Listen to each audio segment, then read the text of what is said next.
Assalamualaikum warahmatullahi wabarakatuh. Salam jumpa pemirsa, berjumpa kembali di Agropolitan News edisi hari ini.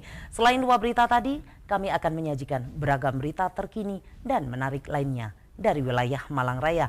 Bersama saya Yuni Budi Almeren. Berikut Agropolitan News selengkapnya untuk Anda.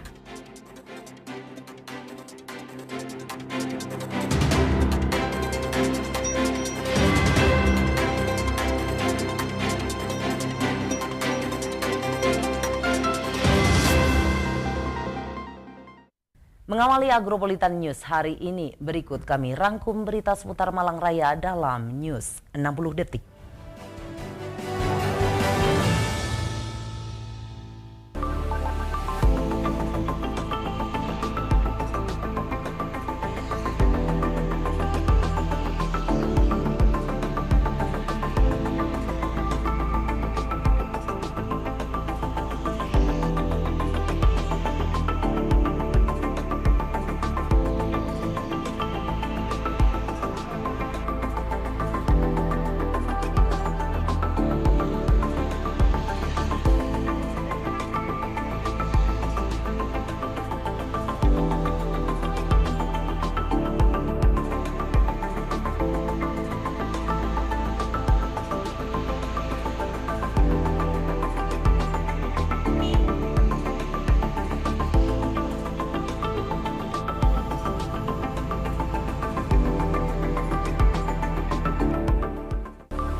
Sehubungan dengan sarana prasarana pedestrian di depan Pasar Induk Among Tani Kota Batu, Balai Prasarana Permukiman Wilayah Jawa Timur, Dirjen Kementerian PUPR meminta agar Kementerian atau pemerintah Kota Batu tetap mempertahankan keasrian kawasan pasar serta diupayakan tidak ada penebangan pohon yang sudah ada. Liputannya untuk Anda.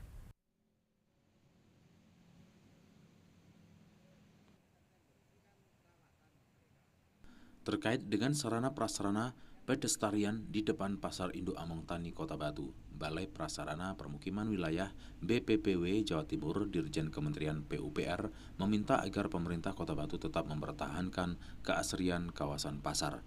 Hal tersebut disampaikan oleh Kepala Satuan Kerja Wilayah 2 BPPW Jawa Timur, Dirjen Kementerian PUPR Ani Virgiani, yang memberikan masukan agar penataan pedestrian pasar sebisa mungkin mengikuti standar dan diupayakan tidak ada penebangan pohon yang sudah ada. Mengingat adanya pohon-pohon tersebut sangat penting agar suasana di depan pasar tetap hijau dan asri. Diketahui bahwa gedung baru Pasar Besar Kota Batu ini sudah sesuai dengan gambar yang tertera dalam DED Pemerintah Kota Batu yang dibuat tahun 2020 dan disempurnakan pada tahun 2021. Sementara itu terkait adanya penambahan lain seperti wifi, guide untuk parkir, dan lain sebagainya, kedepannya akan diusahakan oleh pemerintah Kota Batu. Hingga saat ini Pemkot Batu masih berharap peresmian pasar tersebut dapat dihadiri oleh Presiden Republik Indonesia Joko Widodo. Maka dari itu sebelum jadwal peresmian, Pemkot Batu terus mengupayakan hal-hal yang berkaitan dengan operasional pasar, mulai dari operasional pasar, penataan pedagang, hingga kebersihannya. Kalau untuk penataan pedestrian itu kan kami hanya memberikan masukan ya. Antara nanti bisa difasilitasi oleh Pemkot Batu apa tidak itu tergantung dari kemampuan Kota Batu. Apakah masih bisa mengalokasikan dalam anggaran. Tapi kalau untuk penataannya ya sebisa mungkin mengikuti standar ya. Dan kalau sudah ada pohon ya diupayakan jangan menebang pohon. Di pohon-pohon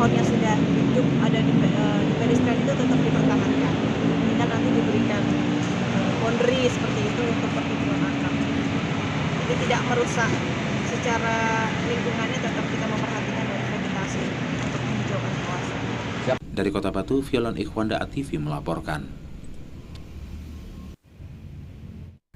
Berlangsung di ruang kuliah lantai 4 Pasca Sarjana Universitas Islam Malang telah berlangsung proses lelang non-eksekusi sukarela. Ada 5 item atau slot barang yang dilelang tersebut yang merupakan salah satu dari proses penerapan mahasiswa belajar kampus Merdeka. Prodi Magister Kenotariatan Unisma dengan menghadirkan praktisi pejabat lelang kelas 2 Malang.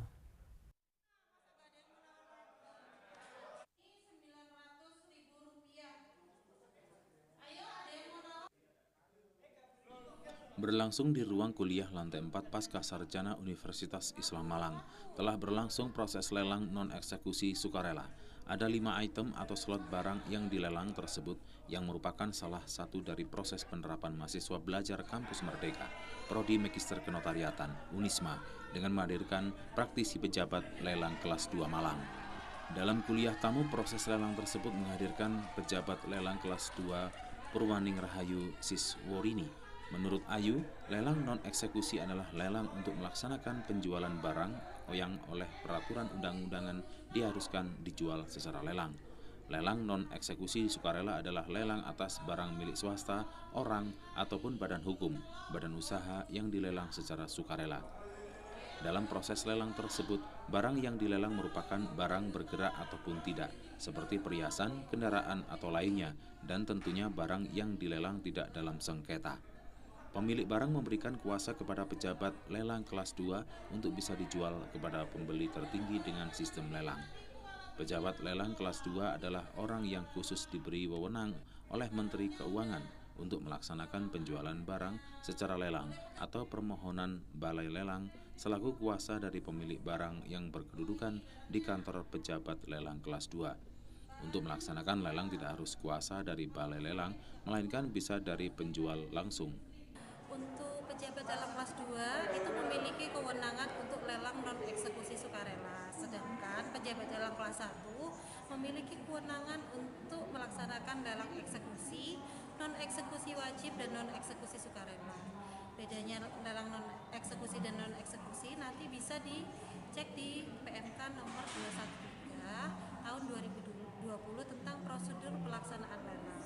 Untuk lelang non-eksekusi sendiri ini memiliki poin utama, yaitu agar penjualan yang ada di Indonesia ini lebih tercatat secara administratif dan bisa memiliki harga naik-naik yang maksimal, sehingga jika barang yang ditawar itu memiliki harga yang maksimal akan memberikan keuntungan ekonomis yang lebih baik bagi penjual untuk meningkatkan perekonomian yang ada di Indonesia. Selain itu juga ada unsur penarikan PNBP. Nah, penarikan PNBP itu nanti bisa dialokasikan oleh pemerintah untuk mengelola pemerintahan ini. Sementara itu, dosen pasca sarjana Prodi Magister Kenotariatan Elisatin Ernawati menegaskan praktek lelang non-eksekusi sukarela ini merupakan implementasi program mahasiswa belajar kampus Merdeka, di mana mahasiswa dipertemukan langsung dengan praktisi sekaligus mensimulasikan proses lelang yang sebenarnya. Dengan model pembelajaran praktisi mengajar ini diharapkan mahasiswa lebih memahami secara faktual kondisi sebenarnya bagaimana proses lelang berlangsung. Jadi gini, Mas, saya sampaikan memang sejak awal MKM Unisma itu saya sendiri sebagai pengampu mata kuliah sangat-sangat ingin bahwa mahasiswa tidak hanya belajar teori saja, tetapi benar-benar tahu aplikasinya pelaksanaan lelang oleh pejabat lelang kelas 2 itu seperti apa. Dari semua yang sudah saya sampaikan di awal perkuliahan, itu kan bermuaranya nanti pada mereka agar bisa membuat risalah lelang. Risalah lelang yang dibuat oleh pejabat lelang kelas 2. Nah, ini sangat inline dengan kampus Merdeka Belajar juga yang mendatangkan praktisi khusus yang mempunyai keahlian di bidang itu. Seperti itu. Agar ya kompetensi mahasiswanya benar-benar kompeten. Tidak sekedar tahu tapi tidak memahami sebenarnya seperti apa pelaksanaannya di dalam praktek. Sementara saat proses lelang, pejabat kelas 2 menawarkan setiap barang kepada calon pembeli dengan harga awal yang sudah ditentukan.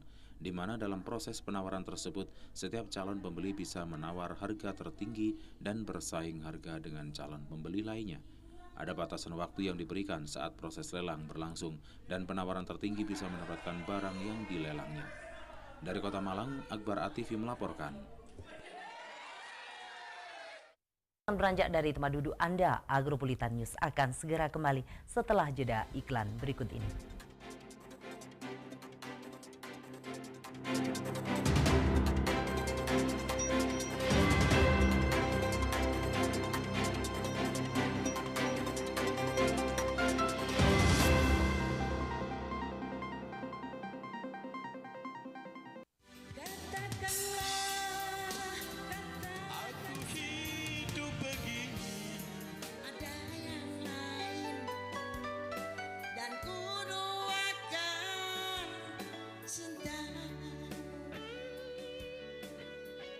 Nikmati malam santai Anda dengan tembang kenangan dari tahun 80-an. Melodi Memori. Setiap hari Rabu jam 7:30 dan hari Minggu jam 8 malam. Hanya di ATV.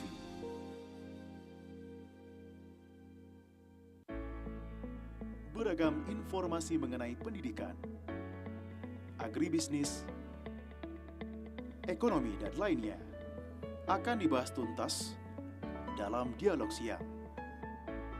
Setiap hari Rabu, Kamis, dan Jumat, jam 1 siang, hanya di ATV.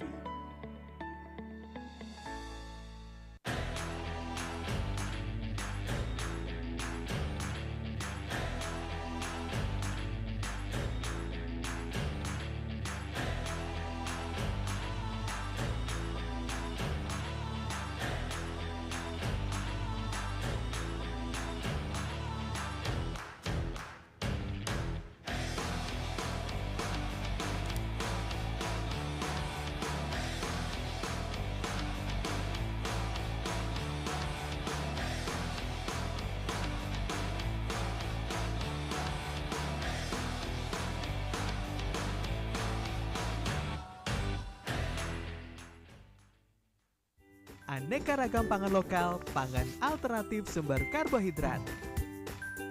Halo, perkenalkan aku Karmo Ningrat. Aku membawa pangan sumber karbohidrat dari berbagai wilayah Indonesia.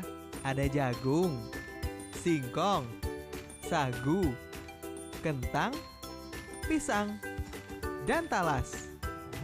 Tahukah kamu, satu porsi 100 gram nasi setara dengan 3 buah jagung segar sedang 125 gram. 1,5 potong singkong 120 gram, 8 sendok makan tepung sagu 50 gram, 2 buah kentang sedang 210 gram, 2,5 buah pisang segar 117 gram, dan 1 buah besar talas 125 gram. Mau sehat seperti aku? Kuy, pilih mana yang kamu suka?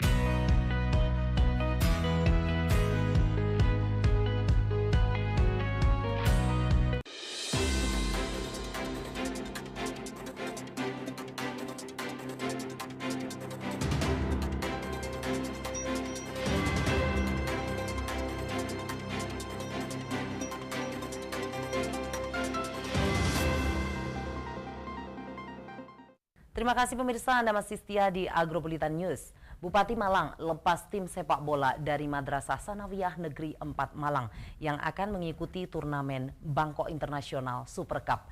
Tim pelajar asal Sumber Manjing Wetan diharapkan bisa mengukir prestasi dan mengharumkan nama Indonesia di tingkat dunia.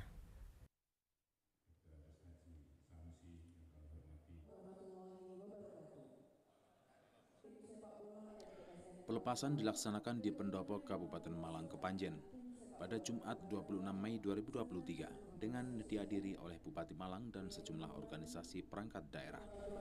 Tim sepak bola dari Madrasah Sanawiyah Negeri 4 Malang akan mengikuti turnamen Bangkok International Super Cup 2023. Selain dari beberapa negara ASEAN, turnamen yang digelar di kota Bangkok, Thailand akan diikuti bukan saja dari negara ASEAN, namun dari Spanyol dan Jerman.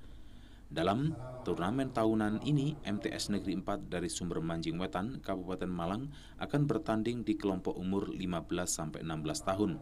Sementara satu tim lagi yang mewakili Indonesia di kelompok umur 11-12 tahun dari Jakarta. Turnamen yang diikuti oleh 16 tim dari berbagai negara, selain memperebutkan juara, pemain yang mempunyai skill bagus akan direkrut untuk trial. Jika lolos akan dapat beasiswa di Akademi Football. Sepak bola internasional soccer tapi mainnya 77 karena under 17 di bawah 17 kita di kelas usia 15-16 dan ini yang mewakili Indonesia yang usia ini 15-16 karena ada satu lagi yang usia 11-12 itu dari Jakarta yang mewakili di Bangkok International Cup. Jadi ya, untuk lawan-lawan sendiri Pak di dalam nanti lawannya sudah muncul ini. Jadi Villarreal, kemudian Vietnam, Bangkok, kemudian Malaysia, kemudian ada tim dari Spanyol, terus yang satunya apa ya? Lupa saya. Pokoknya kita main di babak penyisihan 6 kali pertandingan. sistem kompetisinya seperti apa? Sistem gugur, grup atau kualifikasi? Sistem grup. Jadi nanti yang usia 15-16 bagi 2 grup. Kemudian nanti kita kompetisi di masing-masing grup, nanti yang juara dipertemukan dengan yang juara. Sementara itu, Bupati Malang Muhammad Sanusi dalam pelepasan tersebut berpesan pemain harus bisa menjaga stamina dan mental agar pemain tidak berkecil hati, serta ditanamkan mental juara untuk memperoleh gelar juara. Sanusi berharap dalam turnamen internasional Bangkok Super Cup, MTS Negeri 4 Malang bisa mengukir prestasi di kancah dunia dengan menjadi juara, sehingga bisa membawa nama harum Indonesia dan khususnya Kabupaten Malang. Harapannya anak-anak kita yang dari Malang bisa mengukir prestasi di tingkat dunia di Bangkok nanti, yang tentunya ini menjadi harapan bersama agar nanti anak-anak Indonesia bertahap dapat mengukir prestasi di tingkat dunia dari Kabupaten Malang. Dari Kabupaten Malang, Max Mundir ATV melaporkan. Kota Malang menjadi kota yang paling serius dalam membangkitkan sepak bola. Pasalnya masyarakat Kota Malang saat ini sedang rindu akan hiburan tentang sepak bola. Apa yang terjadi? Tendangan gawang.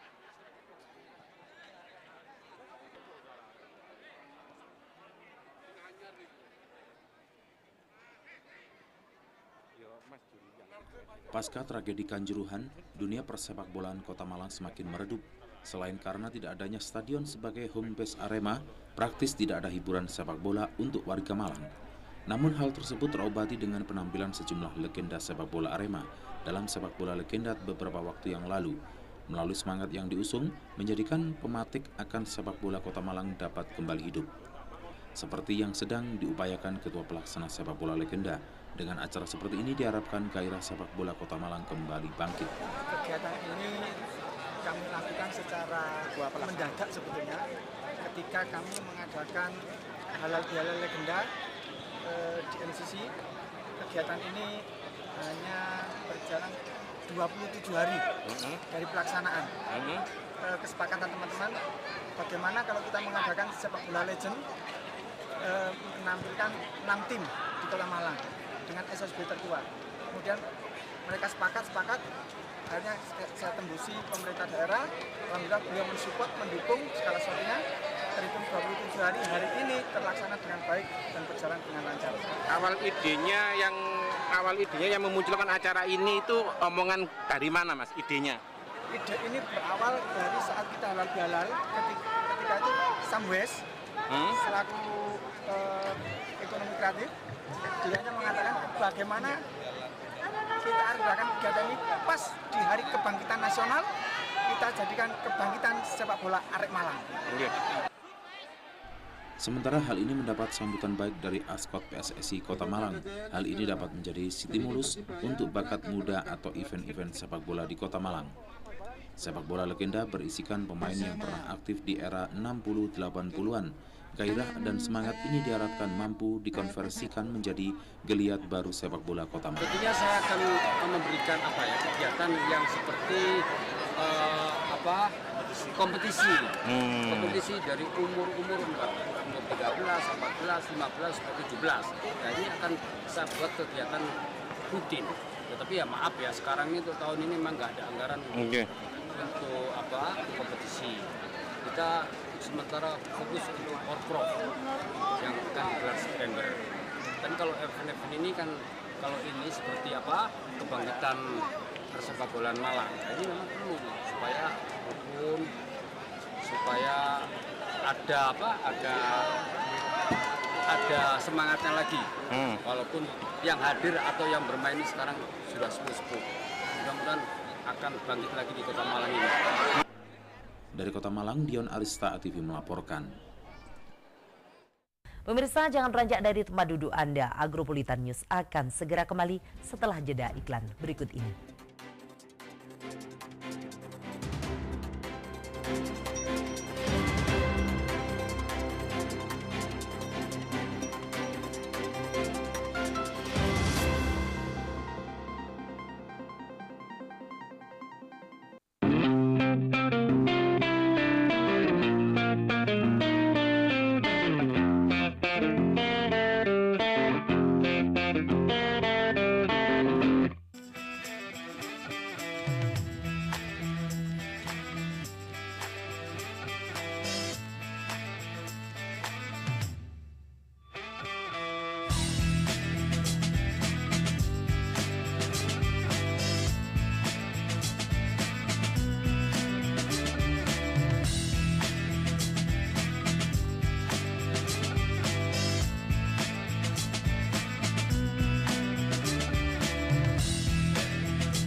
Selendang Sari, seni pertunjukan, dangdut, dan campur sari. Setiap hari Selasa, jam 7:30 malam, live hanya di ATV. Selendang Sari, dijamin Selendang Sari, dansa semasa. Definisi netralitas: bebas konflik kepentingan, tidak memihak, bebas intervensi, objektif, bebas pengaruh, adil. Jaga netralitas ASN dalam pemilu 2024. Iklan layanan ini dipersembahkan oleh Senangnya masak bahan lokal, gak harus impor. Hari ini Ibu masak spesial buat kalian. Masak apa, Bu? Masak sarapan bergizi dan bahan-bahannya mudah didapat dari negeri kita sendiri. Wow. Enak. Apa ini, Bu? Ini namanya bubur pangan lokal, supaya kalian bisa sarapan enak dan kaya manfaat. Ada jagung, singkong, umbi-umbian, sayur, dan lauk pauk. Tapi Bu, kok nggak ada sereal crunchy-nya? Siapa bilang? Nih ada jagung, Ibu sulap jadi emping jagung. Tinggal tuangin susu atau campur di bubur tadi. Ibu memang tukang sulap makanan. Iya, bisa menyulap ubi jadi sarapan enak. Iya dong, sarapan harus beragam, bergizi seimbang dan aman, biar tubuh kita sehat dan kuat. Ibu memang top.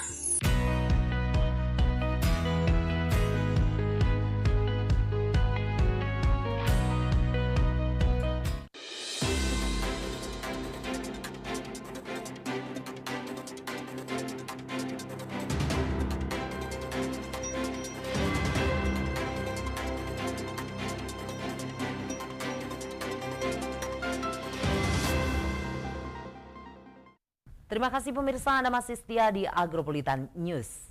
Meski belum bisa menyumbangkan prestasi terbaik di ajang Pekan Olahraga Provinsi Jawa Timur, namun optimisme tinggi diusung Persatuan Atletik Seluruh Indonesia Kota Batu untuk menyiapkan atletnya menyongsong pelaksanaan Pekan Olahraga Provinsi Jawa Timur yang akan dilaksanakan bulan September 2023 mendatang.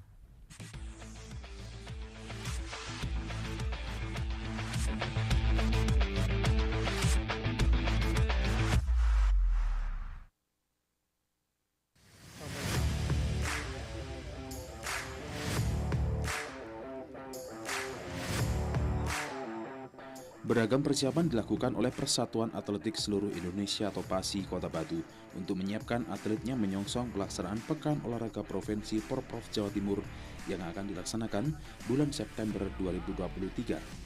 Selain memproyeksikan 5 atletnya, tim pelatih PASI juga telah menyiapkan porsi latihan lengkap untuk dilihat para atletnya. Kelima atlet ini terus digembleng dengan beragam, mulai dari latihan meningkatkan kemampuan fisik, termasuk di dalamnya memperbanyak frekuensi mengikuti beragam event yang digelar di Jawa Timur. Beberapa nomor seperti kelas jarak menengah dan jauh masih bisa ditargetkan. Berbeda dengan nomor sprinter, ada tantangan yang lebih berat yang harus dihadapinya.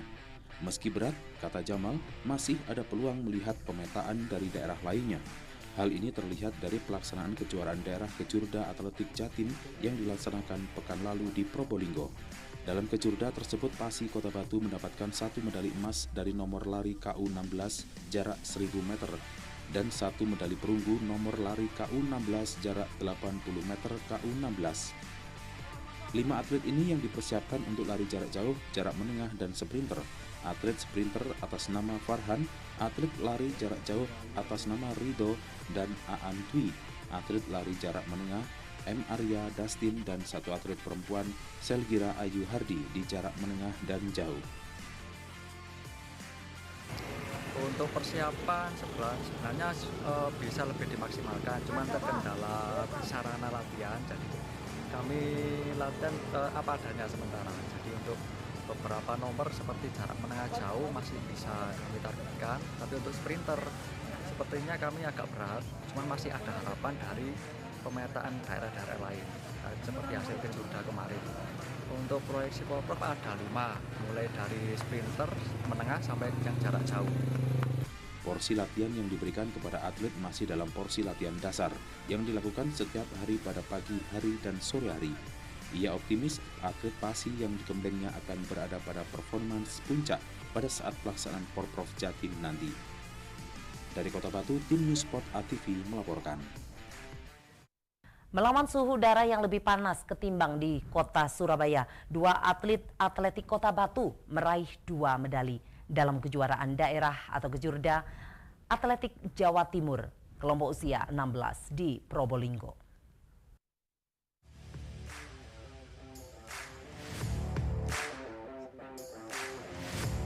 Melawan suhu udara yang lebih panas di Probolinggo, 2 atlet atletik Kota Batu meraih 2 medali dalam kejuaraan daerah kejurda atletik Jawa Timur KU16 di Probolinggo.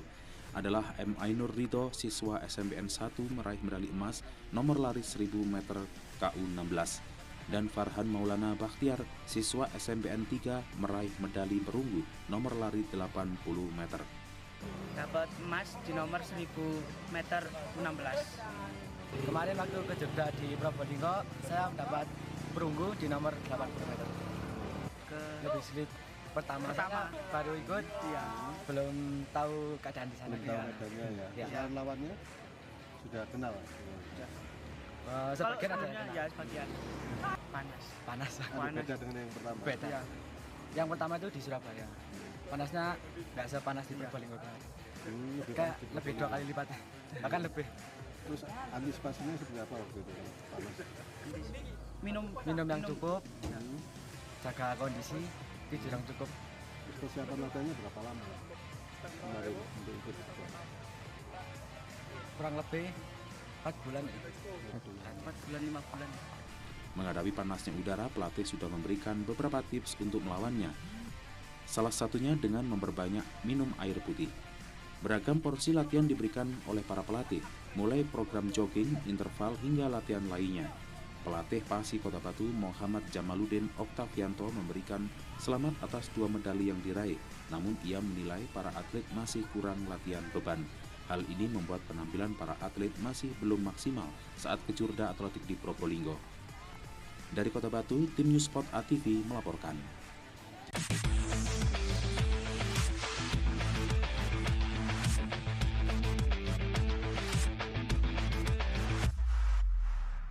Pemirsa, jangan beranjak dari tempat duduk Anda. Agropolitan News akan segera kembali setelah jeda iklan berikut ini.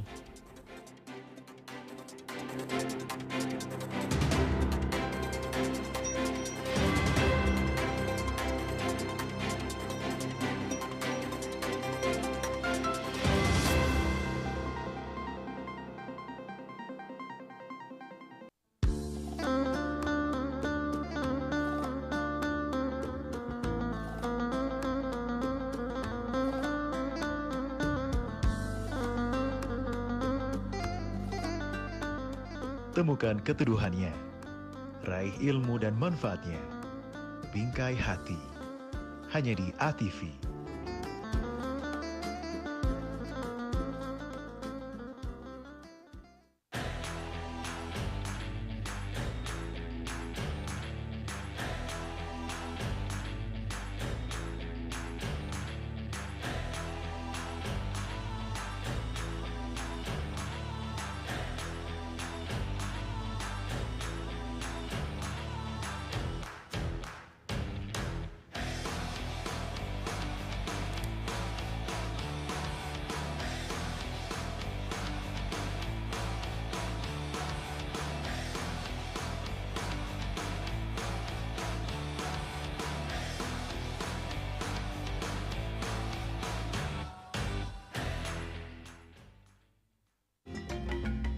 Akhirnya ini dia nih datang juga. Wow, menggugah selera banget ya. Kalau ini aku tahu, gado-gado. Bedanya, ini tuh lontong gak kayak biasanya. Ini talas. Kalau ini namanya kaledong. Ini emang pas sih kalau dimakan sama singkong.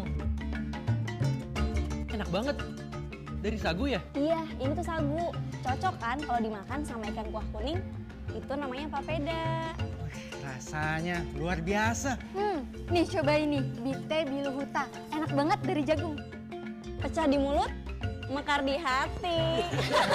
Kita kaya aneka pangan sumber karbohidrat seperti jagung, singkong, sagu, dan umbi-umbian lainnya. Protein hewani dan nabati, sayuran, buah-buahan, dan rempah-rempah.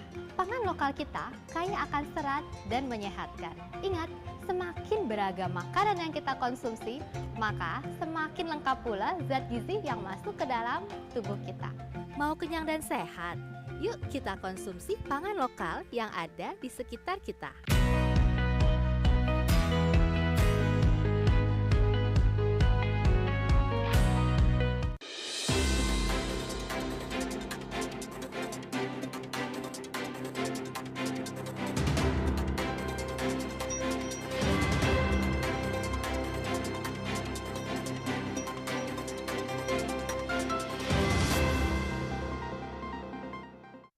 Terima kasih pemirsa, Anda masih setia di Agropolitan News.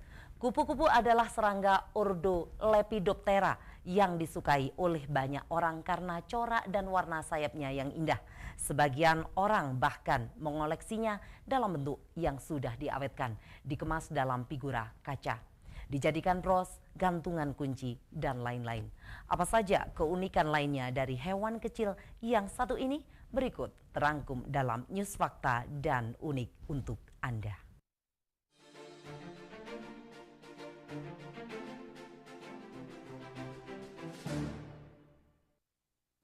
Pemirsa News Fakta dan Unik, kupu-kupu adalah serangga ordo Lepidoptera yang disukai oleh banyak orang karena corak dan warna sayapnya yang indah. Sebagian orang bahkan mengoleksinya dalam bentuk yang sudah diawetkan, dikemas dalam figura kaca, dijadikan bros, gantungan kunci berbahan akrilik, dan dijadikan cindera mata untuk diperjualbelikan. Kupu-kupu sangat penting bagi kehidupan manusia karena bernilai ekonomi, ekologi, konservasi, estetika, pendidikan, dan nilai budaya.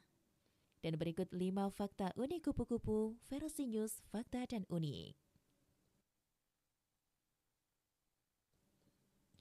Kupu-kupu mempunyai sayap transparan. Kupu-kupu terdiri dari sisik kecil yang jumlahnya ribuan. Warna dari sayap kupu-kupu sebenarnya adalah pantulan dari berbagai warna sisik. Sayap kupu-kupu sendiri terbuat dari zat kitin, yaitu zat pembentuk kerangka luar serangga, dan zat ini mempunyai warna transparan. Kupu-kupu mempunyai sensor rasa di kaki. Dengan cara merasa lewat kaki, kupu-kupu akan jauh lebih mudah menemukan makanannya. Kupu-kupu akan berkeliaran di sekitar tanaman, lalu menjejakkan kakinya pada daun atau bunga tanaman. Mencari tahu tumbuhan mana yang cocok untuk dihisap cairannya, begitulah kupu-kupu mencari makan. Kupu-kupu hanya bisa hidup beberapa minggu. Rata-rata kupu-kupu hanya bisa bertahan hidup selama beberapa minggu saja. Selama hidupnya yang singkat, kupu-kupu akan mencari makan dan menemukan tumbuhan yang tepat untuk menyimpan telurnya. Biasanya kupu-kupu akan bertahan hidup sekitar 4 minggu, tapi jika dihitung semua fase metamorfosisnya, kira-kira totalnya sekitar 2 atau 8 bulan. Namun ada juga yang hidupnya hanya 24 jam saja, dan sebagian kupu-kupu bisa hidup paling lama 8 bulan. Kupu-kupu tidak bisa terbang jika suhu sedang dingin. Kupu-kupu termasuk hewan yang berdarah dingin dan tidak bisa mengatur suhu tubuh sendiri. Karena itu, suhu tubuhnya bergantung pada suhu lingkungan sekitarnya. Kupu-kupu membutuhkan suhu tubuh sekitar 29 derajat Celcius agar bisa terbang. Jika suhu udara di bawah 29 derajat Celcius, kupu-kupu tidak bisa terbang dengan baik. Bahkan jika suhu lingkungan sudah mencapai 12 derajat Celcius, mereka tidak bisa bergerak ataupun makan. Hewan cerdik. Meskipun kupu-kupu merupakan hewan yang berada pada rantai makanan terendah, ternyata hewan ini juga cukup cerdik. Kupu-kupu memang banyak menjadi incaran predator. Karena itu, hewan ini memiliki sayap yang bisa membantu berkamuflase atau menyamarkan diri. Tapi ada pula spesies kupu-kupu yang memiliki strategi khusus untuk menghindar dari lawannya. Jenis ini biasanya memiliki sayap yang sangat terang dan mencolok.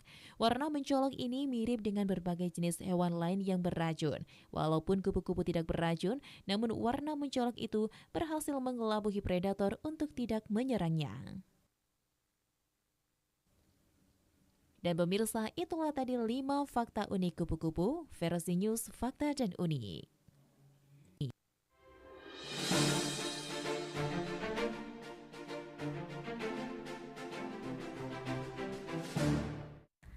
Beredar sebuah tangkapan layar dari unggahan WhatsApp Story yang memuat informasi jika terlambat membuat kartu tanda penduduk atau KTP selama 1 tahun akan dikenakan denda. Benarkah informasi tersebut?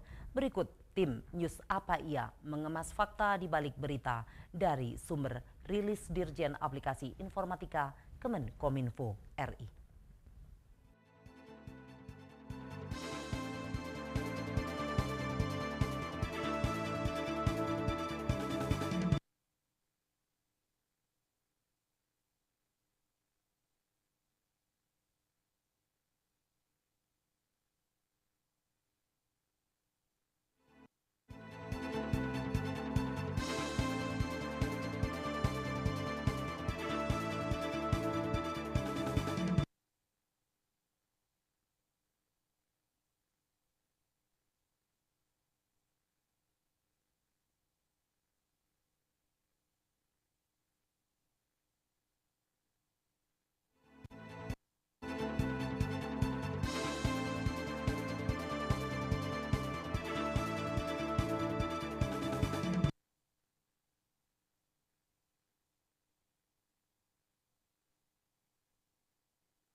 Dan pemirsa, berikut perakiraan cuaca Minggu 28 Mei 2023 untuk daerah Malang Raya dari Badan Meteorologi, Klimatologi, dan Geofisika BMKG Stasiun Klimatologi Kelas 2 Malang.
Dan pemirsa, informasi tadi sekaligus menutup Agropolitan News edisi hari ini.